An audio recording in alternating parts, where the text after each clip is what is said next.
What's up everyone? Welcome back to my channel. I've taken a short break just to go on some vacation, take care of some personal stuff, so I'm really excited to be back refreshed and ready to go. In today's video, I'm going to show you some of the cards that I'm going to be sending into PSA. If you haven't heard, PSA has reduced its express price to $150 per card. So for me, that was a huge game changer. I think at 200 still, I was a little bit iffy about sending some of my raw cards in, but at 150, I was sure enough that I wanted to send in some of the higher end cards that I had bought or actually broke as well. So I'll walk you through some of the cards and their values and their potential grades that I think they'll come out as. So let's get started.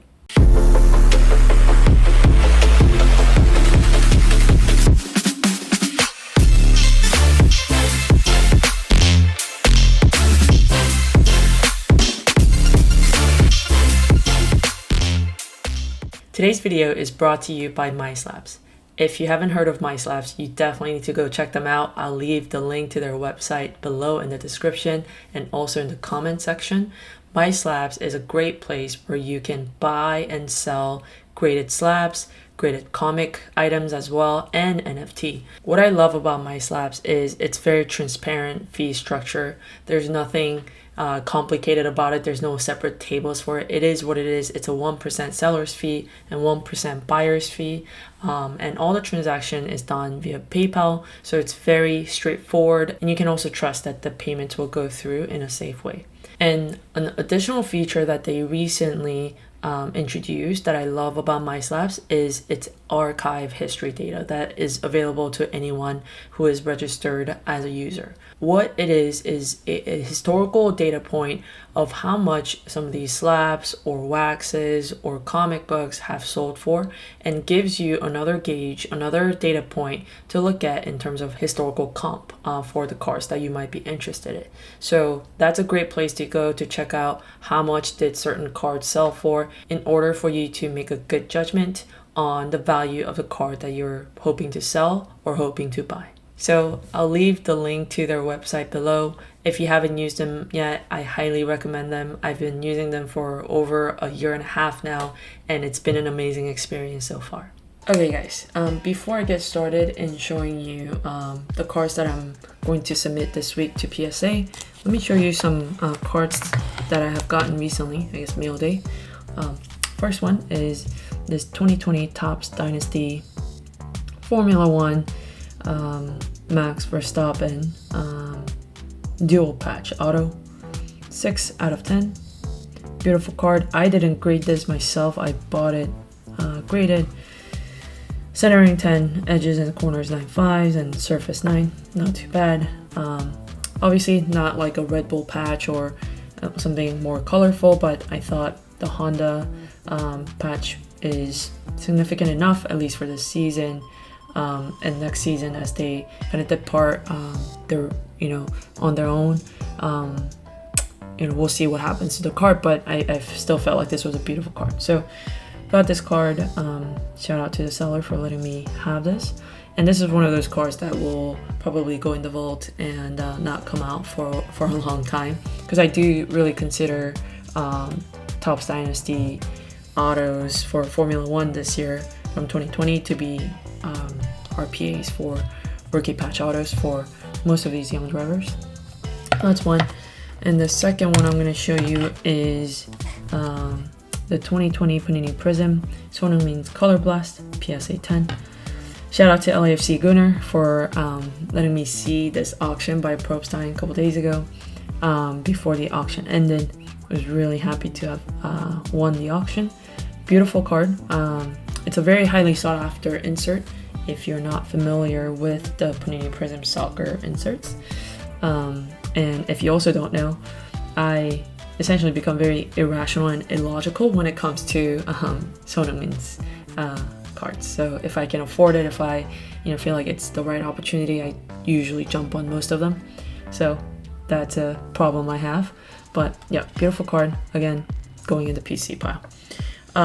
And then maybe the last big card that I want to show you that I obtained last week is this Lando Norris Topps Dynasty RPA 1 out of 5 red.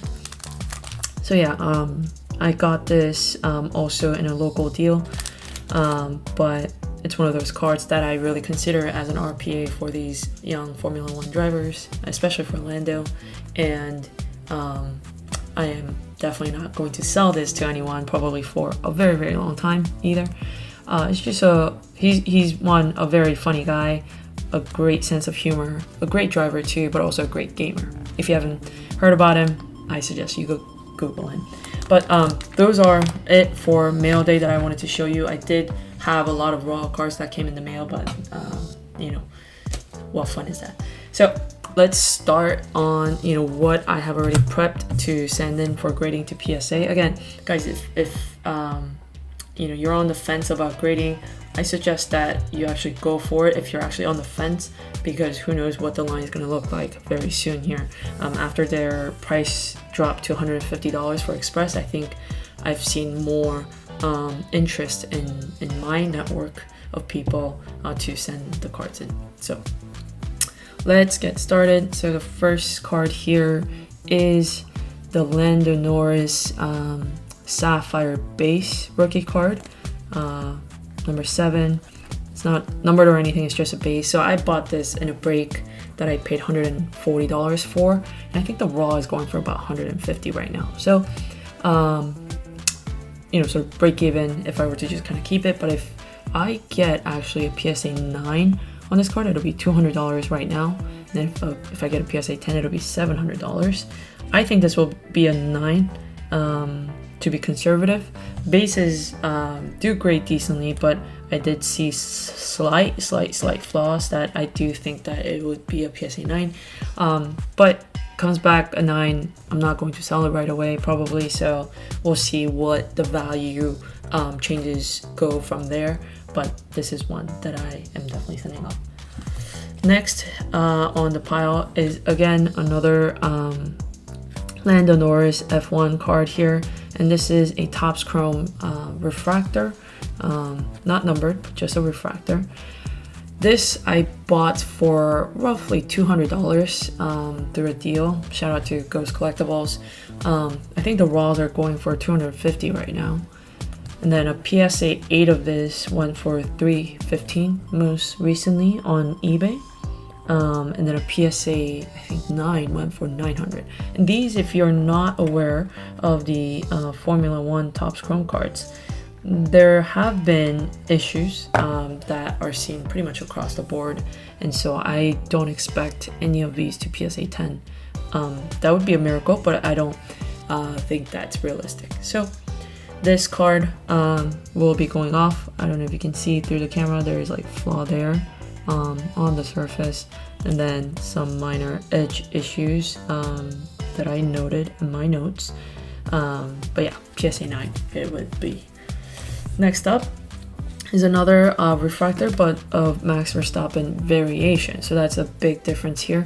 Max Verstappen variation Topps Chrome refractor, card number 6. This I bought for $800, and they sold last night for $1150. So already went up quite a bit, and I think a PSA 8 went for $1,200. So just a slightly above the raw pricing. And then a PSA 9, I'm guessing, will be somewhere around $3,500 to $3,600 if it comes back a 9. But again, I'm sending these cards in not to, get the card and sell it right away. I will probably hold most of these to see, through the price changes over the next few months. And so that's why I'm kind of getting ahead of the game to get them graded, ready to sell when the time is right? So beautiful card of Max Verstappen, potential winner of F1 this year. Next card, and you might be like, I'm getting a sense of who you like as an F1 driver, is Lando Norris Gold Sapphire variation. So this is out of 50. I bought this card actually quite a bit ago. Even quite a bit means nothing in F1, I guess, but I bought this card maybe sometime in June, I want to say. Got this for $500 on eBay. This is now going for raw at $1,300, so it had more than doubled. and I'm guessing a PSA 8 would be roughly around $1,500, and then a PSA 9 would be about $4,500. And I'm pretty certain that this will come back an 8, if not a 7. Huge surface issues in the front of the card. Centering and all of that is fine, but there were 2 scratches, I think right above his knee. It's hard to see through the top loader or the card saver here, but 2 surface issues, and then in the back there, the edge and the surface. So yeah, hopefully it comes back an 8, and I can just kind of keep it in a case and hold it forever. Next on the deck is this beautiful, again, you're probably like, I can't guess what your favorite F1 driver is, but here we go. The Lando Norris orange auto. It's a sticker auto. All Topps Chrome autos are sticker autos, and this is out of 25. This I bought for $2,500. Got a really good deal, I think. I think raws are going for around $3,800 fair market value right now. PSA 8 probably around $4,200 because BGS 8.5 went for like $4,600 I think most recently. And if it comes back a 9, this is over 10K card. Getting this graded more so that I can keep it again in a case, and then down the line, whether it's before the end of the season this year or seasons to come in the next upcoming years, when I want to sell it, trade it for a bigger card, that I already have the card graded. And one great thing about grading your card versus keeping them raw is you don't have to kind of detail out and like kind of try to sell the card, like, oh hey, like there's a little dent here, little edge issue here, but it's like fine. Like you don't have to do any of that. It's an 8, it's an 8, it's a 9, it's a 9. And so, I mean, of course, eye appeal, you can talk about that, but centering wise, most of these Topps Chrome, Topps Dynasty, Topps Sapphire, Topps Chrome Sapphire, F1 cards, centering is totally fine. And so eye appeal wise, I think it's pretty similar in all the cases. So this is going in the grading pile. And then last but not least, you've seen this card already, is this card. So this is the Lando Norris 1 out of 5 Topps Dynasty RPA. I'm gonna basically try to min grade this, where I actually don't know. I've never done a min grade with PSA before, so I need to ask before I drop it off. But BGS certainly does this, and I've done it with them before, where you basically tell them, hey, if this is not going to be a PSA 10, please don't break it out of the seal here that it came in. I think there's like value in definitely keeping it in the seal, and it looks good actually without the grade on it. But again, that hassle of like, hey, it's a great card, there's no flaws in it, or there's like small flaws in it, you don't have to like do all of that, but you can just say like it's a PSA 10 out of 10 kind of card. So, and it's like, in terms of like keeping it long term, I like to have it kind of graded. So I'll be sending this off to see if it can get a 10. I think it's spectacular in condition in my opinion. Edges, like patch and auto, all that looks great surface, but except the very back here, I do see that dot. Hopefully you guys can see it as well. That could be a dock in point. So, and you guys know that PSA 10 doesn't mean the card has to be like black label BGS 10, kind of quality. It can be like potentially BGS 9.5, like, or like BGS 10, and you can still get a PSA 10 quality. And so that's why I'm sending this, hoping to see, what the rep says. But that's it for today. I have a bunch of raw cards that, are not higher value enough that I feel like I should be rushed to get them graded right now. So I'll be closely monitoring PSA's new price structure as they come about. But I'm really glad that they're reducing the price as they go, so that they continue to build that momentum of cards that are flowing into the funnel. But thanks for tuning in again. It was a longer video, but if you have any questions about F1, about PSA grading, whatever it is, just shoot me a DM on Instagram. That's where I answer best. And I'll see you guys in the next video. Bye. That was awesome.